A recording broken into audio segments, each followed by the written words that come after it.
Friends, welcome to my YouTube channel बियर टू TET with Vanshika पर। तो आज हम हमारी सीरीज़ नंबर 16 करेंगे। जो पुरानी सीरीज़ हैं हमारी 15 तक, वो मैंने कंप्लीट कर ली हैं सारी। उसमें हमने 375 क्वेश्चंस हैं वो हमने कंप्लीट कर चुके हैं हम। तो अगर आपने अभी तक उसकी प्लेलिस्ट नहीं देखी है तो आप ज़रूर जाके उस प्लेलिस्ट को देखें, सारी सीरीज़ को सुनें और जो अपने 375 क्वेश्चंस हैं वो कंप्लीट करें। तो आज हम हमारी सीरीज़ नंबर 16 करेंगे। जो मेरे साथ नए जुड़े हैं तो मैं उनको थोड़ा सा इन शॉर्ट में बताना चाहूँगी कि हमने 1100 MCQs की जो सीरीज़ है वो शुरू की हुई है CDP की। तो उसमें हर एक टीचिंग एग्ज़ाम में जो CDP आती है वो सारे मैं इसमें क्वेश्चंस लेके आती हूँ आपके लिए। तो अगर आप चैनल पर नए जुड़े हैं या अगर आप चैनल आज देख रहे हैं, मेरा आज सीरीज़ नहीं सुन रहे हैं, तो आप चैनल को सब्सक्राइब ज़रूर करें, बेल आइकन ज़रूर दबाएँ और लाइक और शेयर ज़रूर करें, ताकि आपके पास जब भी न्यू वीडियो आए तो आपके पास नोटिफिकेशन पहुंच जाए जल्दी और आप उसको देख सकें। ठीक है, तो चलिए बिना टाइम वेस्ट किए अब हम हमारा क्वेश्चन नंबर 376 है वो देखते हैं। विच of the following is the best example of intrinsic motivation. Intrinsic motivation का इसमें से कौन सी बेस्ट एग्जाम्पल है। इंट्रिंसिक मोटिवेशन आपको जैसे पता है कि जो हमारे अंदर से मोटिवेशन आती है, studying to score marks, reading out of curiosity, working for salary and practising for reward. तो इसमें से हम देखेंगे जो हमारी ऑप्शन नंबर बी है, that is correct, that reading out of curiosity. क्योंकि इंट्रिंसिक का मतलब है अंदर से इंटरेस्ट, जैसे क्यूरियोसिटी की वजह से पढ़ना भी बिना रिवॉर्ड के। ठीक है, तो यही इसकी ऑप्शन होगी जो बेस्ट होगी। नेक्स्ट चलते हैं। Operant conditioning is mostly closely related to. तो इसमें trial and error, classical conditioning, reinforcement and insight learning. तो इसमें से जो ऑप्शन नंबर हमारी सी होगी वो बिल्कुल करेक्ट होगी, दैट इज़ रीइंफोर्समेंट। क्योंकि स्किनर की थ्योरी है जिसमें रिवॉर्ड या पनिशमेंट के थ्रू बिहेवियर जो है हमारा कंट्रोल होता है। ठीक है, नेक्स्ट है 378th question. In Bloom's taxonomy, synthesis has been replaced in the revised version with understanding, creating, evaluating and applying. तो इसमें से हम देखेंगे कि हमारी कौन सी ऑप्शन होगी वो राइट होगी। तो इसमें से जो करेक्ट ऑप्शन है वो हमारा होगा क्रिएटिंग, दैट इज़ बी। ये क्यों है? क्योंकि इसमें रिवाइज्ड ब्लूम्स में हाईएस्ट लेवल क्रिएटिंग है। ठीक है, जिसमें लर्नर्स नई चीज़ें जो है हमारी डिज़ाइन करते हैं। ऑप्शन नंबर बी होगी वो हमारी बिल्कुल करेक्ट होगी। Next, the theory of triarchic intelligence was given by. Triarchic intelligence की जो थ्योरी थी वो किसने दी थी? Sternberg, Gardner, Binet and Spearman. तो ये जो हमारी थ्योरी थी ये दी थी हमारे ट्रायर्की की स्टर्नबर्ग ने 3 टाइप्स की इंटेलिजेंस बताई हैं, एनालिटिकल, क्रिएटिव और प्रैक्टिकल। ठीक है, ये आप ज़रूर याद रखना कि जो स्टर्नबर्ग है इन्होंने हमारी 3 बताई हैं। कौन कौन सी इसमें उन्होंने बताई है हमारी?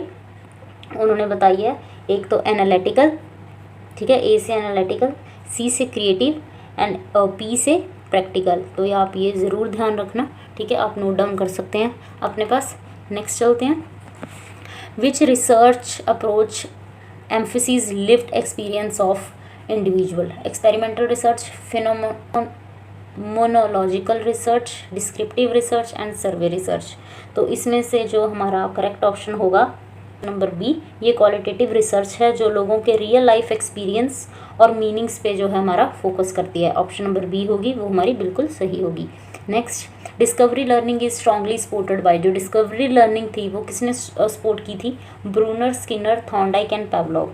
तो ये जो डिस्कवरी लर्निंग थी ये ब्रूनर ने हमारे जो थी सपोर्ट की थी, क्योंकि इन्होंने बोला था कि स्टूडेंट खुद डिस्कवर करे, टीचर उनको सिर्फ गाइड करे। Option number A is correct.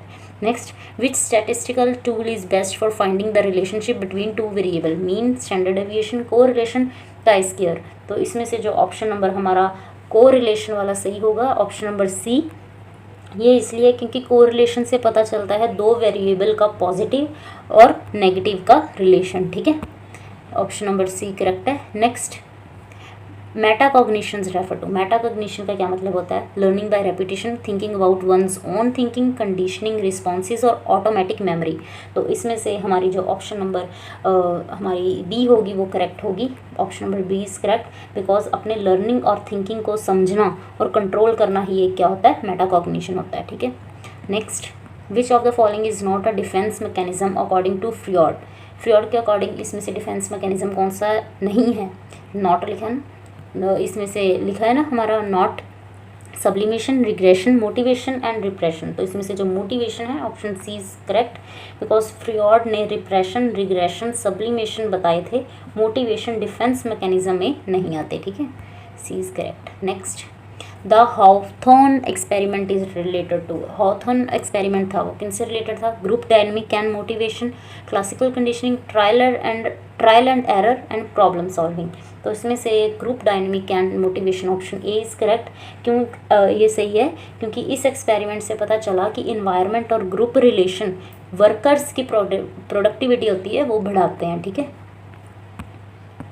Next, the most scientific method of educational research is, जो एजुकेशनल रिसर्च में, ठीक है, कौन सा साइंटिफिक मेथड है, case study, experimental, observation, historical. तो इसमें से आप देख सकते हैं एक्सपेरिमेंटल मेथड होता है, ऑप्शन बी करेक्ट है, क्योंकि एक्सपेरिमेंटल रिसर्च में वेरिएबल कंट्रोल करके कॉज इफेक्ट रिलेशन जो है इससे टेस्ट किया जाता है, ठीक है, जो इसका कॉज है और उसका कारण क्या है और उसका क्या इफेक्ट है, ठीक है। According to Thorndike, transfer of learning depends on, transfer of learning किस चीज़ पे डिपेंड करती है थॉर्नडाइक के according, theory of identical element, reinforcement, punishment, conditioning. तो इसमें से जो हमारी option number theory of identical elements A is correct, क्योंकि एक सिचुएशन से, ठीक है, मैं आपको समझाती हूँ कि एक सिचुएशन से दूसरी सिचुएशन में ट्रांसफ़र तब होता है जब दोनों में सिमिलर एलिमेंट होते हैं, ठीक है। एक सिचुएशन है हमारे पास, उससे ट्रांसफ़र हमारा तब होता है जब क्या होता है, जब दोनों में सिमिलर कोई एलिमेंट्स, इन दोनों में हमारे कोई सिमिलर जो एलिमेंट्स होंगे, ठीक है।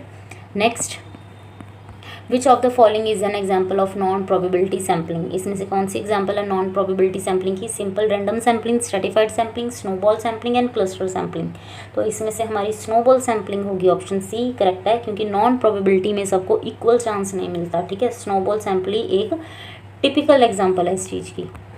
नेक्स्ट, पियाजे concept of object permanence appears in sensory motor, pre operational, concrete and formal. तो इसमें से आप बताएं कौन सी होगी ये, आप कमेंट कर दीजिए। जो हमारी ऑप्शन ए है इसमें करेक्ट होगी, क्योंकि 0 से लेके जो हमारे 2 साल के जो बच्चे हैं, ठीक है, उनमें समझने लगते हैं कि चीज़ दिखे ना, अगर चीज़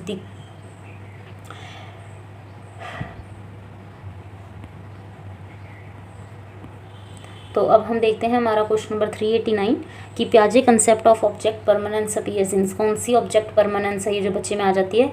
तो हमें पता है कि ये सेंसरी मोटर स्टेज है, 0 से लेके जो 2 साल के बच्चे हैं, ठीक है, उनमें उनको ये पता लगने लग जाता है, उनको ये चीज़ की समझ आ जाती है कि अगर कोई चीज़ दिखे ना फिर भी वो जो है चीज़ एग्जिस्ट हमारी करती है, ठीक है। तो अगर आपको इस चीज़ का आंसर पहले ही आता होता है, अगर आपको किसी भी क्वेश्चन का आंसर पहले से आता है तो आप इसको कमेंट में साथ साथ में टाइप कर दिया करो, क्योंकि इससे आपको अपना खुद का लेवल पता चल जाएगा कि आपको क्वेश्चंस आते हैं नहीं आते हैं, ठीक है। इसलिए मैं आपको बार बार ये बात बोलती हूँ, हर वीडियो में ये चीज़ बोलती हूँ, ठीक है। थोड़ा सा एफर्ट लगता है, थोड़ा सा एफर्ट अपने लिए किया करो। तो चलो नेक्स्ट चलते हैं। Which type of validity measures how far a test appears to measure what it intends to, construct validity, content validity, face validity and predictive validity. तो इसमें से हम देखेंगे कि जो हमारा क्वेश्चन का आंसर है फेस वैलिडिटी, सी जो ऑप्शन होगी वो बिल्कुल सही है, क्योंकि फेस वैलिडिटी मतलब सरफेस पे टेस्ट सही लग रहा है कि वो जो मेज़र करना है वही कर रहा है या नहीं कर रहा, ठीक है, इसलिए ये ऑप्शन हमारी सही होगी। Next, standard deviation is a measure of central tendency, dispersion, correlation and regression. तो इसमें हमारी ऑप्शन नंबर जो हमारी बी होगी वो बिल्कुल करेक्ट है, दैट इज़ डिस्पर्जन, क्योंकि स्टैंडर्ड डेविएशन बताता है कि डाटा कितना स्प्रेड है मीन के अराउंड, ठीक है, बी हमारा करेक्ट है। Next, which is the highest level of learning in Gagne's hierarchy, verbal, association, rule learning, problem solving and signal learning. तो इसमें से ऑप्शन नंबर हमारी जो करेक्ट होगी that is problem solving, C, because Gagne ने 8 level दिए थे जिसमें सबसे ऊपर हमारा कौन सा होता है, problem solving. Next, according to Pavlov conditioned response is learned, innate, genetic and biological. तो इसमें से हमारा लर्नड जो होगा ऑप्शन ए करेक्ट होगा, क्योंकि पैवलोव ने बताया कि बेल के साथ खाना जोड़ने पर डॉग का सलाइवा एक लर्नड रिस्पॉन्स है, ठीक है। ये सब इस चीज़ की मैंने शॉर्ट वीडियो भी बना रखी है, वो आप जाके ज़रूर वॉच करना, उसमें से आपको इस क्वेश्चन का जो सारा पता चल जाएगा कि ये ऑप्शन इसकी करेक्ट क्यों हुई, ठीक है।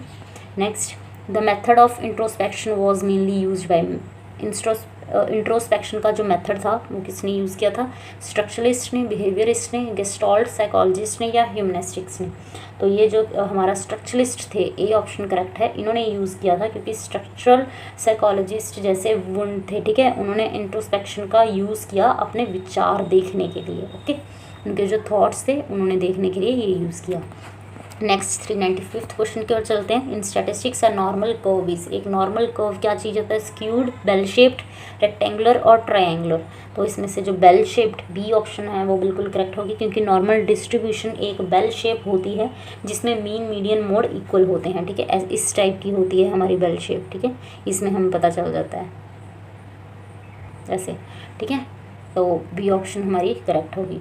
Next, the concept of eclecticism in education mean, eclecticism जो होता है कंसेप्ट, इसका क्या मतलब होता है एजुकेशन में? Using multiple method and approach, following only one method, ignoring learner needs, preferring tradition blindly. तो इसमें से इसका मतलब होगा using multiple method and approach. A option सही है हमारी, क्योंकि सिर्फ एक मेथड पे फोकस नहीं बल्कि मिक्स ऑफ बेस्ट मेथड्स को यूज़ करना इलेक्टिक अप्रोच होती है हमारी, ठीक है। Next, the first intelligence test was developed by, intelligence test जो हमारा फर्स्ट था, ये देखिए आप, ये किसने डेवलप किया था? Binet and Simon, Spearman, Stone and Terman. तो इसमें से जो बीनेट एंड साइमन है, इन्होंने ये जो टेस्ट था डेवलप किया था। इन्होंने पहले आईक्यू टेस्ट बनाया जो स्कूल के बच्चों की मेंटल एज मेजर्स जो हमारे करते हैं, ठीक है।